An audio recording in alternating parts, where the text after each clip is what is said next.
All rise. Oui, vous l'avez.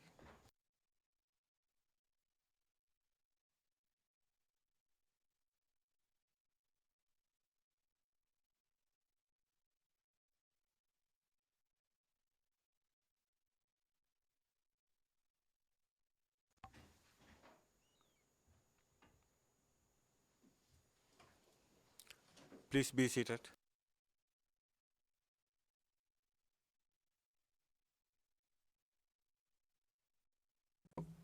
Yes, Miss Harbour. Madame Arbault, vous avez la parole. Merci, Monsieur le Président, Messieurs les juges. Au cours de la prochaine heure, je vais aborder les deux autres catégories de contributions. Tout d'abord, les trois unités spéciales de l'accusé et deuxièmement, le réseau de camps de formation de l'accusé. Par la suite, je vais présenter mes arguments sur les crimes incriminés et je vais aborder la Krajina au cours de cette session. Tout d'abord, les trois unités serbes DB de l'accusé, Stanisic et Simatovic, ont apporté des contributions signifiantes, importantes ayant causé la mort pour les trois unités et je voudrais attirer votre attention sur la diapositive. L'unité qu'ils ont formée à cette fin au mois de mai 1991, dont l'insigne se trouve au centre ici, la garde des volontaires serbes placés sous le commandement du membre de l'entreprise criminelle commune Arcan, dont l'insigne se trouve à la gauche, et les Scorpions, dont l'accusé a pris le contrôle, ou dont les accusés ont pris le contrôle en 1993. Leur insigne se trouve à la droite. Dans les mémoires, les deux accusés ont tenté de se distancer de ces unités, mais ces tentatives de distanciation tombent à plat. Des éléments de preuve très significatifs établissent que Stanisic et Simatovic avaient l'autorité sur les trois unités et ont déterminé quand et où ces unités seraient déployées systématiquement commettant des crimes de nature brutale à l'encontre des non-serbes. Je demande que l'on fasse présenter la prochaine diapositive. L'unité SDG et les Scorpions avaient des emblèmes de service de la sûreté de l'État dans leur insigne. Donc, le signe avait 4 S serbes. La même insigne était également accrochée au mur au centre de l'unité de Kostic, comme vous pouvez le voir ici. Je vais parler maintenant de l'autorité des accusés pour chacune de ces unités. Tout d'abord, abordons la question de l'unité. Répondant à l'appel de Milosevic au mois de mars 1991 pour créer des formations appropriées pour défendre les intérêts serbes à l'extérieur de la Serbie, les accusés ont procédé à la création de cette unité afin qu'ils puissent l'utiliser dans le cadre d'opérations de nettoyage ethnique. Le 4 mai 1991, vous verrez, Monsieur le Président, Messieurs les juges, vous reconnaîtrez le discours de Franko Simatovic qui s'est déroulé au centre Rade Kostic en Serbie lors d'une cérémonie en 1997. Je vais maintenant vous faire présenter une vidéo, un extrait vidéo.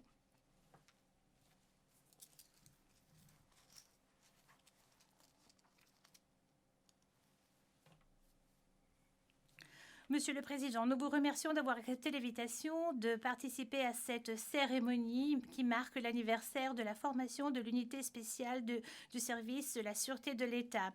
Elle a été constituée le 4 mai 1991 à l'époque du démantèlement de l'ex-Yougoslavie et depuis, elle a occupé la fonction de...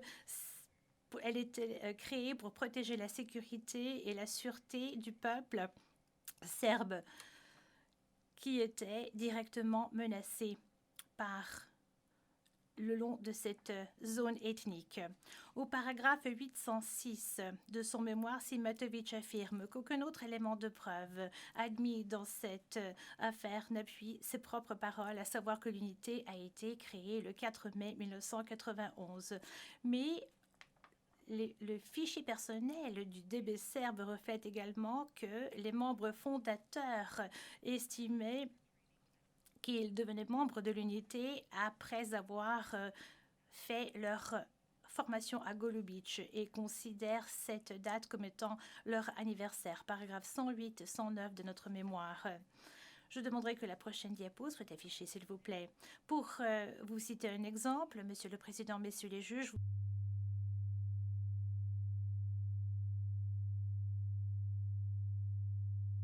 91. Les deux accusés disent qu'il n'y avait aucune unité qui existait et qui était placée sous leur autorité entre mai 1991 et jusqu'en 1995. Simatovic fait valoir qu'il n'y avait pas d'unité jusqu'à ce que le JATD ait été formalisé au mois d'août 1993, mais même à ce moment-là, il dit ne pas avoir été impliqué. Les arguments des accusés sont contraires aux éléments de preuve volumineux qui prouvent l'existence de l'unité étant placée sous leur contrôle. Les accusés ont engagé le capitaine Dragan pour leur aider à mettre en place l'unité et je vais maintenant vous présenter vous entendrez ses propres propos dans cet extrait vidéo.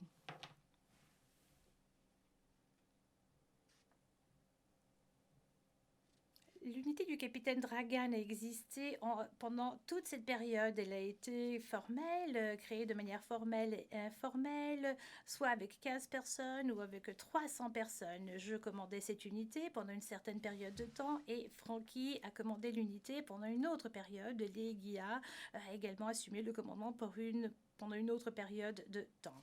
Fin de citation. Stanisic fait valoir au paragraphe 32 de son mémoire que 5 indices de cohérence pourraient montrer que l'unité existait et opérait de façon continue en tant qu'une même unité entre 1991 et 1995. Alors, les indices de cohérence de commandement, objectifs fonctionnels, membres, auto-identification et identification par d'autres. Bien évidemment, ce n'est pas un test juridique, mais j'aimerais néanmoins me pencher sur ces éléments. Tout d'abord, j'aimerais parler de la cohérence de commandement. Un très grand nombre de témoins, y compris des personnes ayant participé à l'unité au cours de la période visée par l'acte d'accusation et d'autres personnes en position de connaissance, ont témoigné que Stanisic et Simatovic avaient l'autorité sur cette unité et décidaient quand et où cette unité serait déployée et que ces derniers exerçaient le contrôle exclusif de cette unité. Pour vous citer quelques exemples, j'aimerais vous présenter une diapositive. Sur la diapositive que vous verrez sous peu, vous verrez une demande qui avait été faite au mois de novembre 1991 pour preuve d'appartenance de l'unité spéciale, du peloton spécial qui était déployé à Légimir, et vous verrez qu'en haut, on voit DB et Frankie. Alors, j'aimerais vous demander d'afficher la prochaine diapositive. Voici la déclaration de membres de l'unité faite aux soupes de Knin en 1993. Le membre de l'unité a dit « Je suis venu à Ilok en avril 1992 au camp de Paizoche. J'étais placé sous le commandement de Frankie. » La prochaine diapositive est d'un témoin qui était membre de l'unité en 1995. Il a déclaré, je cite, « À l'époque, l'on nous appelait les bérets rouges ou les hommes de Frankie. D'après notre commandement de l'époque, Frankie Simatovic Frankie, personnellement rendait compte au chef du département de sûreté de l'État, Jovica Stanisic, du meilleur de mes connaissances. » Fin de citation.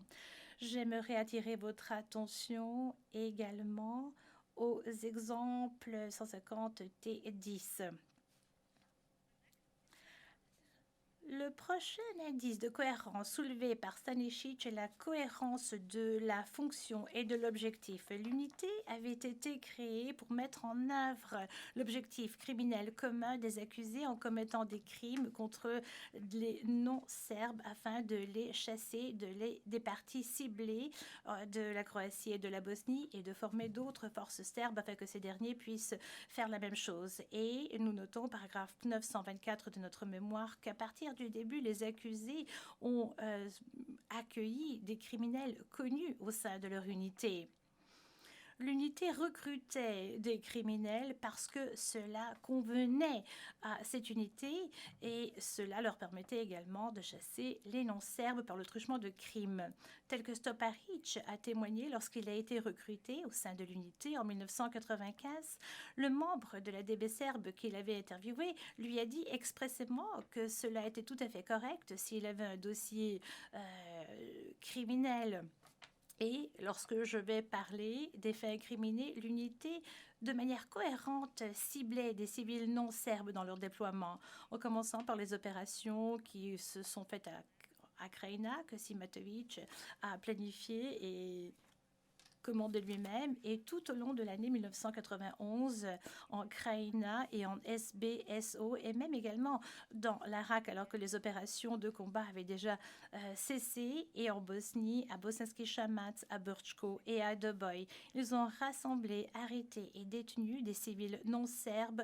Ils ont tué, violé et torturé de manière violente ces derniers. Et ceci s'est poursuivi tout au long de la période visée par l'acte d'accusation. L'unité avait cette cohérence de fonctionnalité et de but. Le troisième indice de Stanišić, c'est la cohérence de la composition. Simatovic avait choisi les membres de l'unité à Golubic, au paragraphe 55 de son mémoire. Stanišić affirme que ces derniers étaient ceux qu'il avait introduit dans ce qu'il appelle l'unité de gestation. Et lorsque les accusés ont célébré les succès de leur unité au centre Kostić en 1997, le membre de l'unité, Živojin Ivanović, également connu sous le nom de Jika Crnogorac, a présenté le président Milosevic et a dit, en le présentant, les vétérans de la première opération spéciale de la République de Serbie et de la sûreté de l'État de la République de Serbie. Y compris dans les fichiers du personnel, les témoins font état de la progression de ces vétérans tout au long de la période visée par l'acte d'accusation, tableau B5 à 7. Cohérence d'une auto-identification. Voilà notre prochain indice. Tout au long de la période couverte par l'acte d'accusation, les membres de l'unité se sont présentés en tant qu'étant membres appartenant à une unité spéciale commandée par Simatovic et avaient compris que Stanišić était leur commandant. Les fichiers de personnel et les documents de l'époque montrent que les membres de l'unité considéraient eux-mêmes comme étant les membres de la même unité à partir de la date à laquelle ils ont rejoint cette unité, nonobstant le fait que l'unité ait changé de nom. Tableau 8 à 9.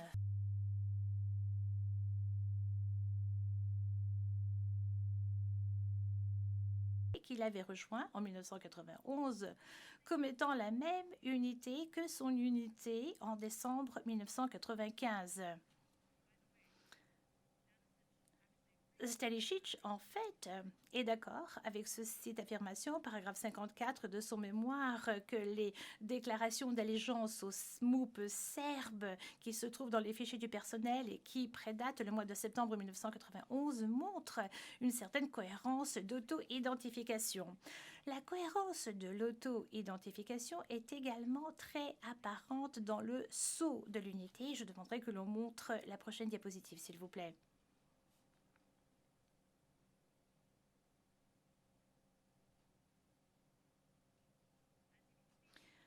Comme vous le verrez ici, de gauche à droite, il s'agit du sceau de la période de l'unité, JPN, JATD, et ensuite vous verrez également le sceau du JSO à partir de 1996. Ces sceaux sont absolument identiques, mais ce n'est que le nom et l'acronyme qui changent. Le cinquième indice que pose Stanišić, c'est la cohérence d'une identification par d'autres. Bien évidemment, ceci doit être tenu en compte à la lueur des faits qu'il s'agissait d'une unité secrète. Et les accusés se sont donné beaucoup de mal pour cacher l'existence de l'unité et l'affiliation avec eux-mêmes et la DB serbe, paragraphe 52 à 56 de notre mémoire. En clôture, même à cela, au cours des opérations conjointes, les forces serbes connaissaient l'unité en tant qu'unité des hommes de Frankie Efchi. Et l'accusé s'est assuré que ces derniers savaient que l'unité était placée sur leur contrôle. Lorsque les autorités serbes avaient besoin de l'aide de l'unité, ils se rencontraient avec les accusés ou leurs subordonnés immédiats, sachant que ce sont les accusés qui dictaient où ces unités seraient déployées. Tableau de preuves 10 à 11. J'aimerais à présent vous parler de l'argument de l'unité en gestation de Stanisic. D'après cette théorie, Stanisic a tenté de créer une unité au camp de Lajimir et Paizosh entre septembre 1991 et mars 1992 et a ordonné que cette unité soit démantelée en mars 1992. Bien évidemment, une théorie très pratique plaçant Stanisic hors de ce commandement lorsque l'unité a été déployée pour participer aux opérations de nettoyage ethnique à Doboj, à Bosanski Shamac. En mettant de côté l'absurdité de cette affirmation, cette théorie implique un certain nombre de concessions. Tout d'abord, au paragraphe 55 de son mémoire, Stanisic reconnaît qu'il a pris le commandement temporaire d'environ 28 hommes choisis par Simatovic en septembre 1991 afin de créer une unité en gestation antiterroriste. Stanisic ne dit pas qu'il n'avait pas l'autorité de créer et de contrôler l'unité serbe de l'ADB avant qu'il soit nommé chef. Alors qu'il soit nommé officiellement chef de l'ADB serbe en 1992, Stanisic accepte également, affirme que son subordonné, Simatovic, avait été suffisamment impliqué dans le camp de Golubic et qu'il ait été capable d'identifier et de choisir les hommes pour l'unité de Stanisic. Cela doit dire que Stanisic soit avait des connaissances ou était impliqué dans le processus de Simatovic au vu de choisir ces hommes ou qu'il faisait confiance à Simatovic pour cette sélection. Dans tous les cas, le fait que Stanisic ait pris le commandement temporaire de l'unité des hommes que avait sélectionné Simatovic exige une coordination et un partage de confiance entre les deux accusés. Et ceci met en date toute suggestion que Simatovic agissait de son propre chef. Et cela également met en doute le fait que les accusés simplement menaient recueil d'informations, de renseignements. Alors, j'aimerais me concentrer sur l'idée que l'unité ait été démantelée au mois de mars. Alors, tout d'abord, Stanisic ne cite aucun élément de preuve permettant de voir qu'il ait ordonné le démantèlement de l'unité. Il n'y a pas un seul document ni un seul témoin. Il concède au paragraphe 64 qu'il existe une poignée de documents reflétant que l'unité continuait d'exister après le mois de mars 1992. D'après Stanisic, l'élément de preuve le plus saillant de ce démantèlement est 2D00143, un rapport de 1994 par le commandant adjoint du JATD et témoin de Stanisic, c'était Dragan Korsmanovic. Ce rapport est en effet important et ce rapport est fiable, mais ne montre pas que l'unité ait été démantelée pour autant. Ce rapport montre que cette unité a réduit sa présence à Paizosh pendant une certaine période de temps. Mais ce qui est surtout important et ce qui découle de ce rapport, c'est qu'il est tout à fait clair qu'il n'y avait aucun changement quant à l'unité et que ce n'est qu'après l'opération Corridor qui a également accompli les opérations de Bosanski Shamac et de Doboj, tel que le mentionne également Simatovic au paragraphe 118 de son mémoire. Et c'est ainsi que Stanisic, en s'appuyant sur ce document et sur sa théorie d'une unité de gestation, était le commandement de l'unité lorsque ces derniers avaient commis les crimes, les faits incriminés et les crimes visés par l'acte d'accusation en Bosnie. Contraire à l'affirmation de Stanisic au paragraphe 64 de son mémoire, les membres de l'unité n'ont pas changé d'allégeance pour le MOUP du RSK en 1992, mais plutôt il y a eu un changement de nom dans l'affiliation. C'est une astuce pour contourner le plan, l'exigence de démilitarisation du plan Vance, ce qui figure au paragraphe 118 à 122 de notre mémoire en clôture. Je n'ai fait que parler de la surface de cette théorie. Pour que cette théorie de gestation puisse être vrai, il aurait fallu trouver des documents. Et il aurait fallu également que ces documents eussent été falsifiés avant d'être saisis par le TPY et que les membres de l'accusation, y compris des membres, aient donné de faux témoignages, que les témoins de la défense de Stanisic aient également donné de faux témoignages, que les entretiens fournis au cours du documentaire de l'unité P85 aient également été falsifiés et que le discours de Simatovic au centre de Kostic était de donner une désinformation intentionnelle pour Milosevic, que Milosevic a accepté et s'est montré sans avoir pris des mesures de suivi, que les accusés n'ont eu aucune conséquence. Et par la suite, Simatovic ait été même prévu et que les éléments de preuve qui corroborent ce discours, certains éléments qui se trouvent à l'annexe A, plutôt à l'annexe B du mémoire de l'accusation, qu'il s'agissait soit de coïncidence ou qu'il s'agit de quelque chose qui a été falsifié ou inventé de toutes pièces. Et vous verrez ceci au tableau B12.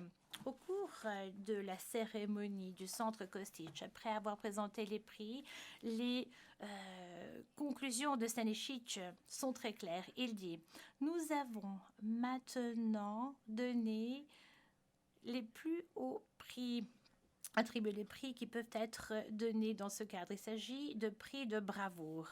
Chaque prix est le même, surtout la façon dont ces prix ont été obtenus, mais ces prix parlent de l'héroïsme de nos peuples, de nos personnes et de notre unité. Notre unité, je répète. Stanisic ne parlait pas d'héroïsme que le JSO est montré en Serbie après la fin de la guerre. Stanisic faisait référence très clairement en acceptant a accepté sa propre responsabilité et a même applaudi, félicité son unité pour les actions qui se sont déroulées au cours de la période visée par l'acte d'accusation. J'aimerais maintenant me tourner vers la garde des volontaires de notre client. Les deux accusés ont contesté tout lien entre le SDG et eux-mêmes, mais leurs arguments ne sont pas convaincants. Les éléments de preuve dans cette affaire montrent que le SDG a fonctionné sous les accusés, que les accusés ont joué un rôle décisif, à savoir quand et où ces derniers seraient déployés, et avec le MOUP de Serbie, s'assurer que ces derniers étaient adéquatement équipés et financés pour leur déploiement. Paragraphe 162 à 185 du mémoire de l'accusation. À la fin de la guerre, l'organe de sécurité VJ avait conclu que le SDJ, placé sous l'Arcan, était l'une des unités qui avait été, je cite, engagée sous le prétexte d'une unité spéciale du RDB ou du MOUP depuis 1991, p. 849, page 2. La CIA a dit que le SDG était une unité d'élite bien formée de paramilitaires équipés et contrôlés par le RDB qui permettait au gouvernement serbe de déployer une force de combat très capable en Bosnie et en Croatie au cours d'une période de crise sans une intervention manifeste ou ouverte de la Serbie, donc page 00852, page 11. Stanisic, plus loin, semble dire qu'il y avait certains liens avec le leadership. En effet, à partir de 1994 plutôt, Stanisic et Simatovic avaient déployé les SDG avec les unités des Scorpions et de manière ininterrompue jusqu'à la fin de la guerre.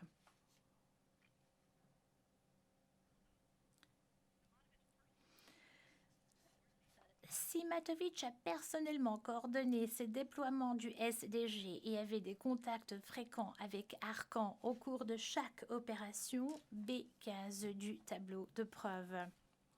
Même si le témoin de Simatovic, Stoyan Novakovic, l'un des membres fondateurs du SDG, a témoigné à savoir que Arcan n'avait jamais rencontré Simatovic, l'accusation lui a montré la pièce P3860 et l'en a contredit. Il s'agit d'un rapport de la VRS reflétant que le 19 septembre 1995, je cite, M. Franqui et Bojovic du MUP de la République de Serbie, ainsi que Jelko Rajnatovic, connu sous le nom d'Arkan d'une part, et les représentants de la RS d'autre part, se sont accordés sur une opération pour Arkan et le SDG dans la République Srpska. La position de Simatovic était de négocier cette assignation d'Arkan qui reflète un lien d'autorité préexistant. Grâce au lien avec l'ADB serbe et le SDG, il pouvait traverser les frontières avec les armes. Je voudrais passer maintenant à huis clos partiel, s'il vous plaît.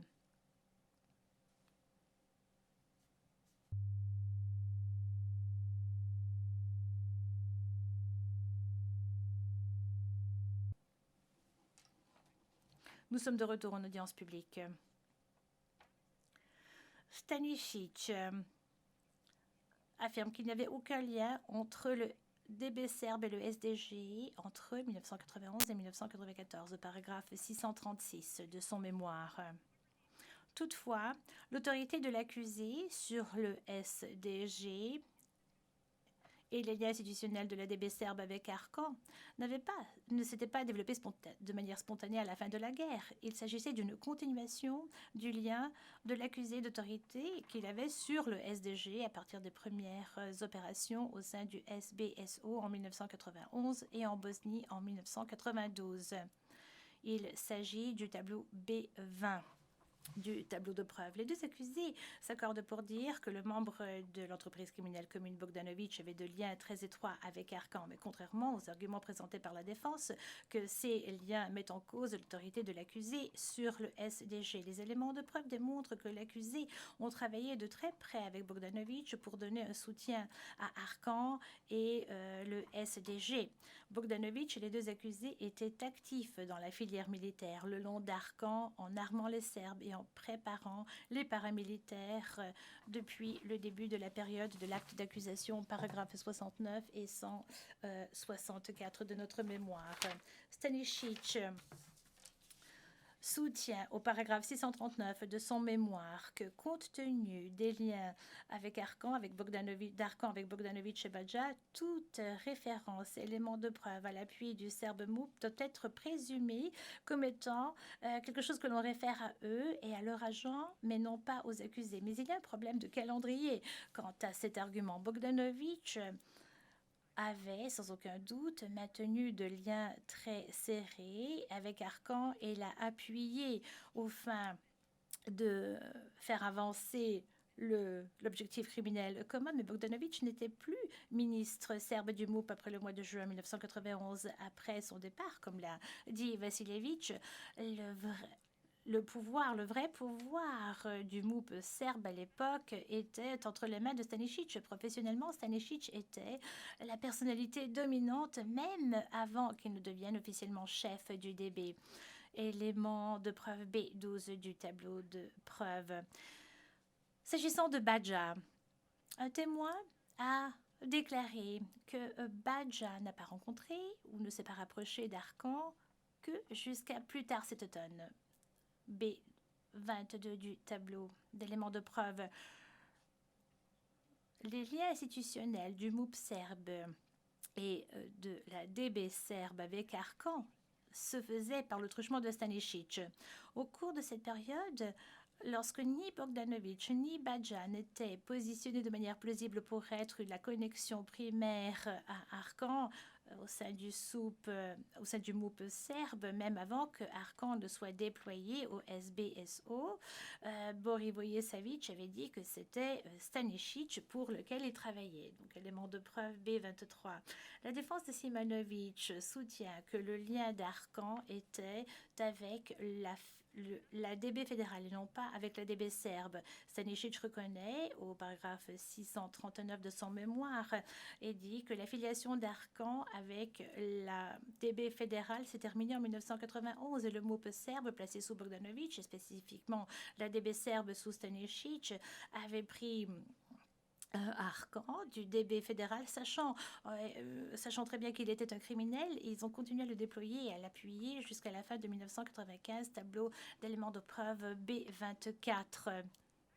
Le fait qu'Arcan faisait l'objet de suivi continu par la DB serbe à partir de 1991 jusqu'en 1995 démontre avec certitude que les accusés connaissaient très bien quelles étaient les activités d'Arcan du SDG. Je voudrais vous référer aux détails du mémoire de Simatovic, paragraphe 1067 à 1085.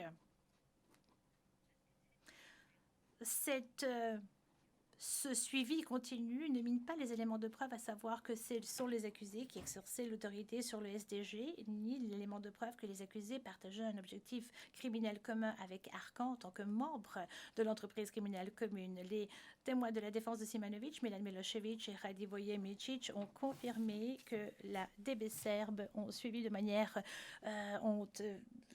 les collaborateurs et les personnes avec lesquelles ils travaillaient.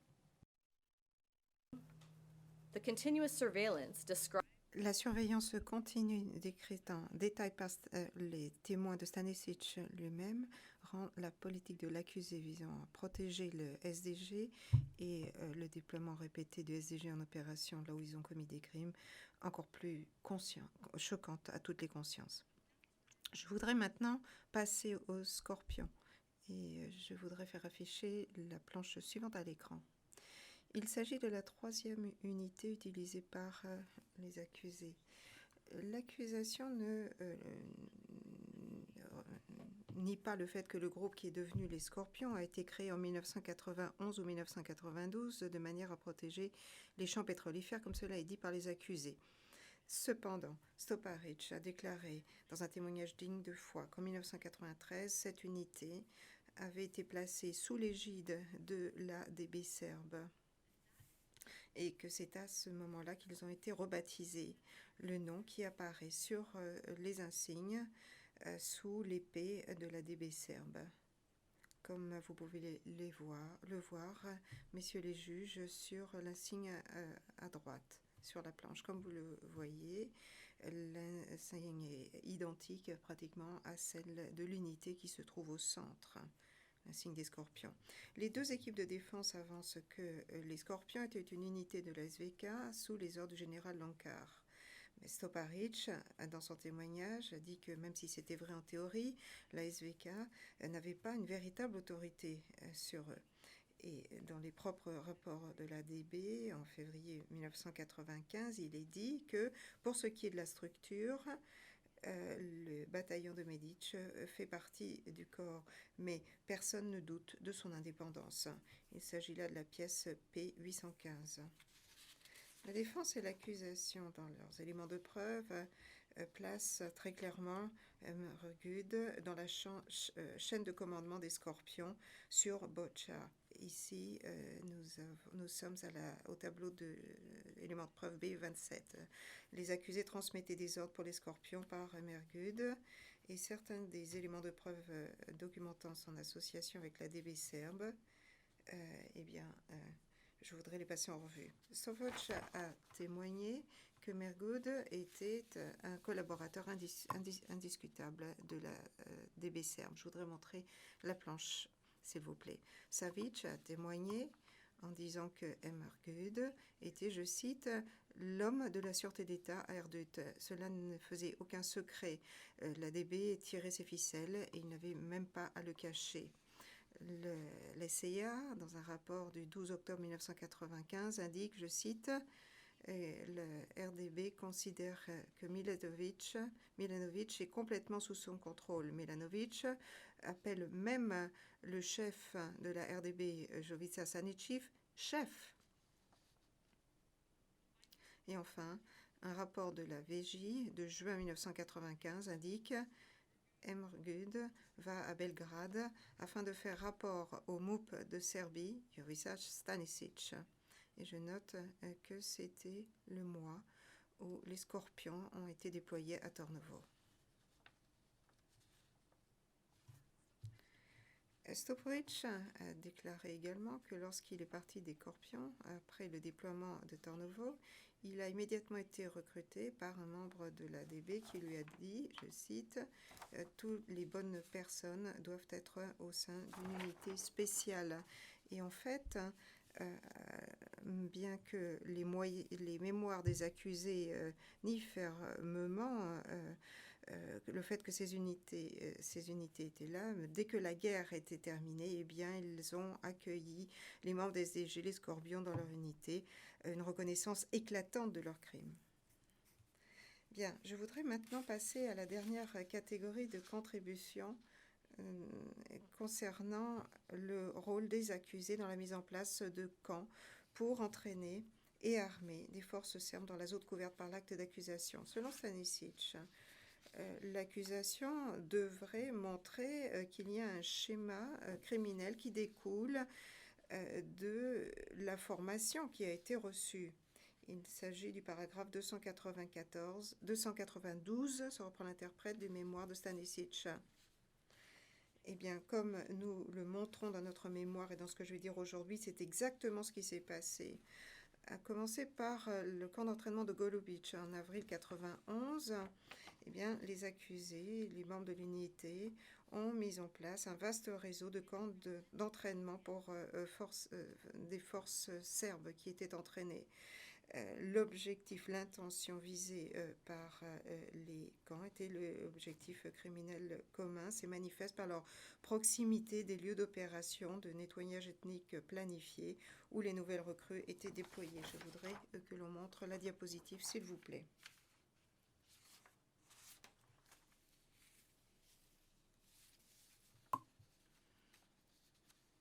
Comme vous pouvez le voir, messieurs les juges, sur cette planche, sur cette carte,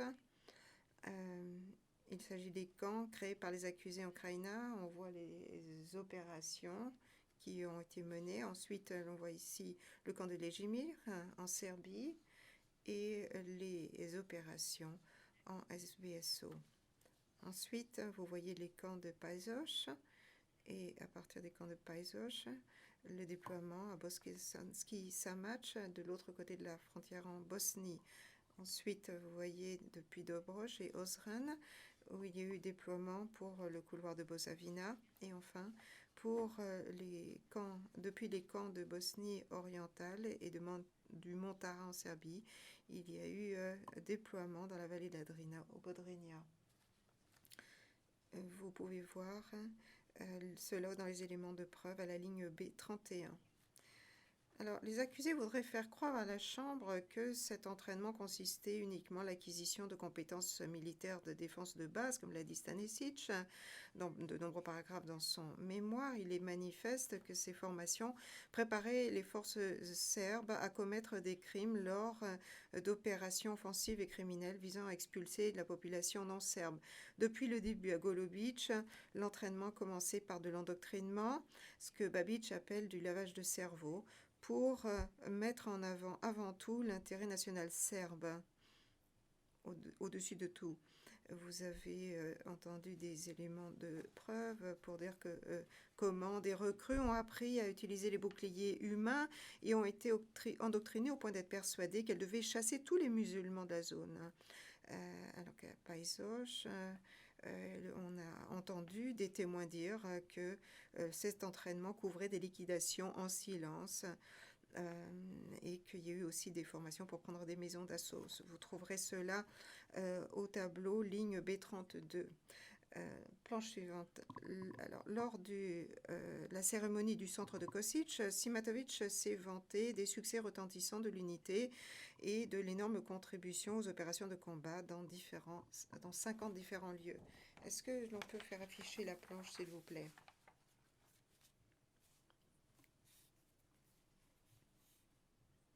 Sur cette planche, on voit Stanisic qui montre fièrement à Milosevic une carte topographique qui est accrochée sur le mur du centre de Kosic et qui marque les lieux des camps d'entraînement avec des têtes de loup. Et sur la planche suivante, vous voyez un gros plan et vous reconnaîtrez un grand nombre des lieux qui ont été abordés en cette affaire. Ce n'est pas uniquement la contribution extraordinaire des membres de l'unité qui est importante, mais aussi les milliers de soldats qui ont été entraînés pendant la période couverte par l'acte d'accusation, et avec une amplification exponentielle, une croissance exponentielle aux entraînements militaires. Et là, je voudrais m'arrêter sur l'argumentaire de Simatovitch au paragraphe 335 de son mémoire, disant que la seule unité à Golubic en mai 91, c'était une unité du MOB de Krajina sous les ordres de Dragan Karna, qui est antérieure à l'arrivée des accusés et de capitaine Dragan dans la région. L'accusation ne conteste pas qu'une unité d'intervention sous les ordres de Karna était basée à Golubic. Les éléments de preuve montrent clairement que Karna est devenu l'un des premiers groupes de recrues à Golubic et l'un des premiers commandants au sein de la structure créée par Simatovitch, et qu'à l'issue de cette formation, il est resté commandant d'une unité de la police de Krajina, de police spéciale de Martić, et a participé à d'autres opérations de nettoyage ethnique, dont Kijevo et opérations de couloir de Posavina. C'est un exemple classique des rouages du système d'entraînement mis en place par les accusés. Vous verrez tout cela aux lignes B34 du tableau des éléments de preuve. Alors, je voudrais maintenant passer à un autre domaine, quitter le domaine des contributions des accusés pour parler des crimes visés à Krajina. Je vais commencer par parler du capitaine Dragan, Dragan Vasilković, qui utilisait aussi le pseudonyme de Daniel Sneden, le commandant mercenaire charismatique recruté par Stanisic et Simatovitch afin qu'ils deviennent leur associé et qu'ils ont utilisé pour commander l'unité et d'autres forces armées, forces serbes, dans les premières opérations de nettoyage ethnique en Krajina, Baranja et Slavonie en 1991, et pour d'autres programmes d'entraînement et de recours aux forces serbes. Je vous renvoie aux lignes B35 du tableau. Les accusés ont consacré énormément de temps dans leur mémoire à réfuter toute autorité sur le capitaine Dragan. Simatovitch essaie de minimiser sa relation avec le capitaine Dragan en disant que c'est simplement un officier de renseignement chargé du traitement opérationnel, et qui oublie fort opportunément néanmoins que la grande majorité des documents dans les éléments de preuve montrent de manière non équivoque l'autorité de Simatovitch, avec laquelle il travaille en étroite collaboration. Stanisic essaie vaguement de discréditer les éléments de preuve présentés montrant la relation de l'accusé avec le capitaine Dragan, mais là encore de façon peu convaincante, et passe encore là sous silence le nombre de preuves documentaires qui corroborent tous les éléments de preuve apportés par des témoins de l'intérieur.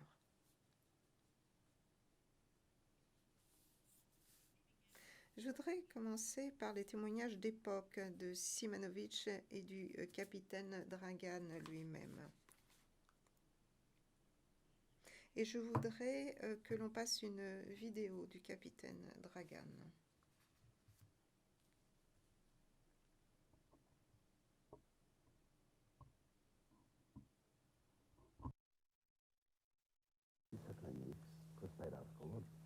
Oni su me pitali kako, šta ja hoću da radim, ja sam rekao šta hoću da radim. Pitali su me kako to planiram da radim, ja sam im sve to ispričao. Onda su me pitali da li bi ja to mogao da napišem, naravno, ja sam sve to napisao. Jedan kratak kurs od 21 dana, prilike. I tad sam u neku ruku sam sprijateljio sa Frenkem. Baš to je išlo mnogo dalje nego taj službeni razgovor.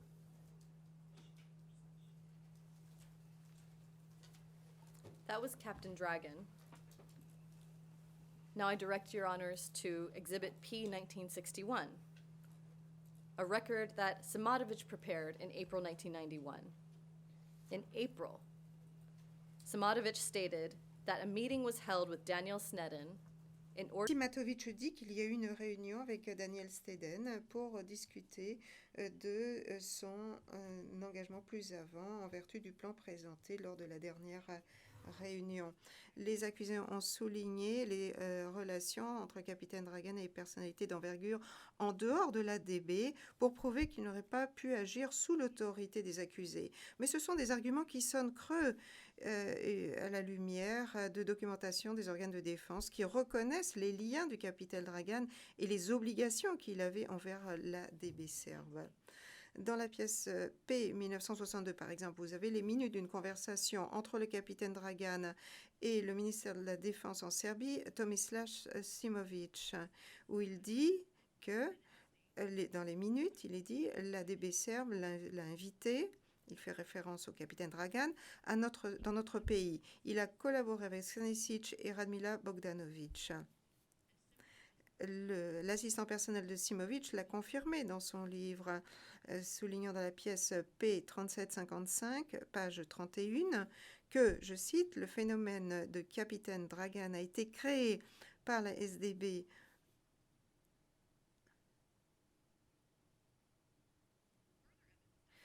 D'autres éléments de preuve démontrent que le capitaine Dragan a continué à travailler pour les accusés en 1991 et je vous renvoie à la ligne B37 du tableau d'éléments de preuve.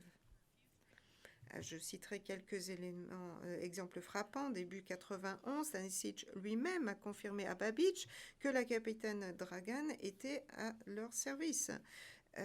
Ligne B38, en début novembre 91, le capitaine Dragan a confirmé qu'il avait, je cite, des obligations envers le service de la sûreté d'État de la République de Serbie et que ses activités devaient, je cite, être tout à fait en phase avec le service évoqué. Et cela figure à la pièce ligne B39 du tableau.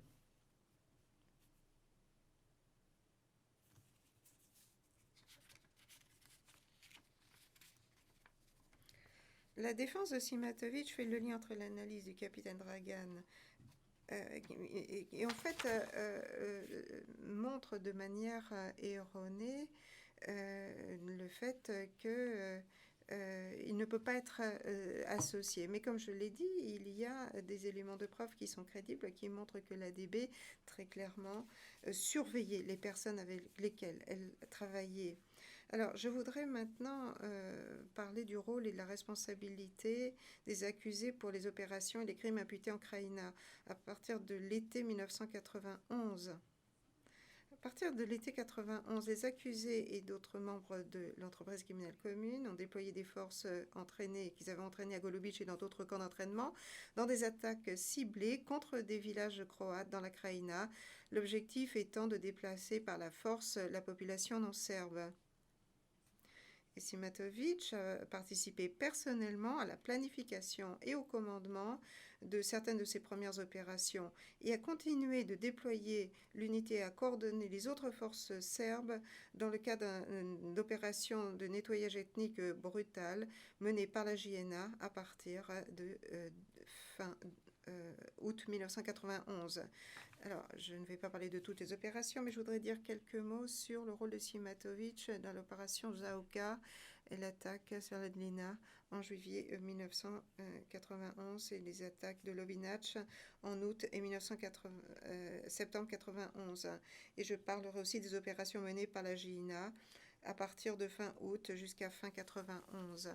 Les éléments de preuve qui sous-tendent le rôle dirigeant de Simatovic en juillet 1991 à Glina et sont volumineux et explicités dans notre mémoire au paragraphe 345 à 348. Il y a des rapports d'époque envoyés directement à Franki par le capitaine Dragan, la région autonome de Krajina, Teo et autres, dans la préparation des attaques de l'attaque et il lui fait référence des formations visant à préparer les forces au camp de Samarié. Et donc les éléments de preuve incluent les propres rapports des unités, des membres de l'unité ayant participé à l'attaque de Glina de juillet dans une pièce P843 où il est indiqué une partie de l'unité spéciale de Glina est revenue et nous écrivons un rapport. Et l'on voit ces initiales qui sont visibles sur le document.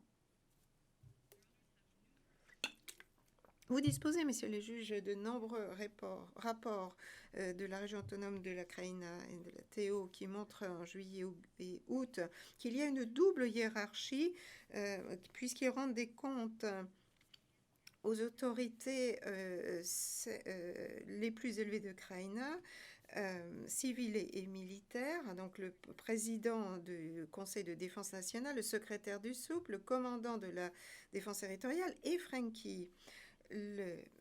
L'expert militaire de l'accusation, M. Toinen, a expliqué de manière non équivoque que l'inclusion dans la liste de destinataires de ces rapports de situation indique très manifestement qu'il y avait le besoin d'en connaître dans le processus de prise de décision. Et vous retrouverez tout ça dans le tableau, ligne B43. Contrairement à ce que prétend Stanisic, cette attaque n'était pas une action défensive, mais a été lancée par des membres de l'unité qui ont été chargés de simuler une attaque par des forces croates sur la JNA. Cela figure au paragraphe 346 de notre mémoire. Encore plus important, les forces serbes ont ciblé des églises, des maisons, une école, un centre vétérinaire et à la fin 1995, au moins 84,7% de la population croate d'avant-guerre avait été déplacée, chassée de Glina, et la plupart de ces personnes entre juin et juillet 91. Je vous renvoie au tableau de preuve, ligne B44. Je voudrais maintenant passer à l'attaque de Lovinac en août et septembre 91. Est-ce que je peux avoir des planches, s'il vous plaît? Alors, Simatovic, ce n'est pas étonnant, ni toute participation dans l'attaque de Lovinac. D'abord, il a dit que les initiales sur P2 17 à l'écran, 217, ne sont pas les siennes. Ce document est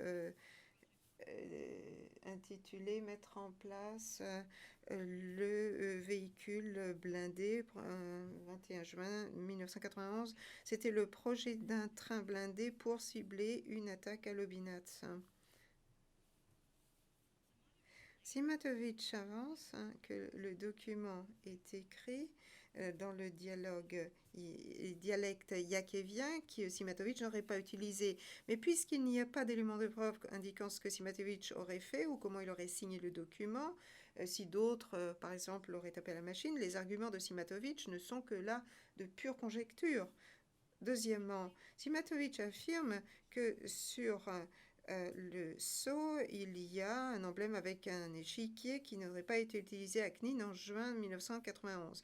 Deux témoins de la défense qui ont été placés face au gribouillis en bas de la page ont décrit cela comme étant des taches et des points. La chambre est parfaitement placée afin d'examiner ces taches et ces points elles-mêmes. Cela ne constitue pas une base pour rejeter l'authenticité du document. Enfin, Simatovic se fie à son expert de graphologie, Kasic, pour affirmer que les initiales ne sont pas les siennes, mais les éléments de preuve produits par Kasic indiquent qu'il n'a pas été en mesure de dire quelle était la signature figurant sur cette page. Une comparaison des initiales sur ce document avec les initiales de Simatovic sur d'autres documents ne laisse aucun doute sur le fait qu'il a bel et bien signé celui-ci. Et là, je vous renvoie, messieurs les juges, à l'annexe F de notre mémoire. De plus, il y a d'autres éléments de preuve crédibles qui démontrent que le train blindé utilisé lors de l'attaque de Lovinac a été construit à la demande de Simatovic, et cela figure dans les éléments de preuve, ligne B45.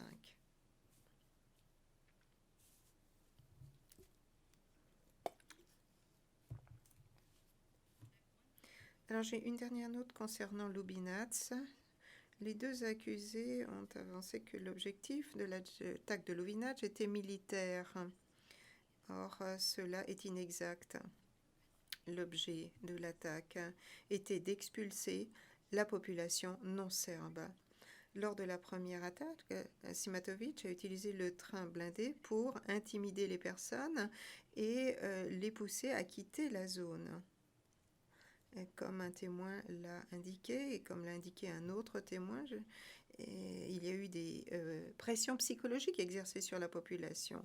Vous retrouverez tout cela au B48. Lors de la deuxième attaque, l'unité menée par Subanovic a mis le feu à Lovinac et l'a pillé. Ces tactiques ont montré leur efficacité puisque la démographie a montré qu'à la fin de 1995, au moins 74,3% de la population croate d'avant-guerre avait quitté Lovinac et la plupart de ces personnes en août et septembre 1991. Simatovic lui-même a confirmé en septembre 1991 qu'il l'avait rayé de la carte. Bien, messieurs les juges, avec la minute qui me reste, je pourrais parler des opérations d'après août, où nous pouvons peut-être faire une pause. Le président, eh bien, je pense que c'est bien de faire la pause maintenant pour éviter que vous ne débordiez.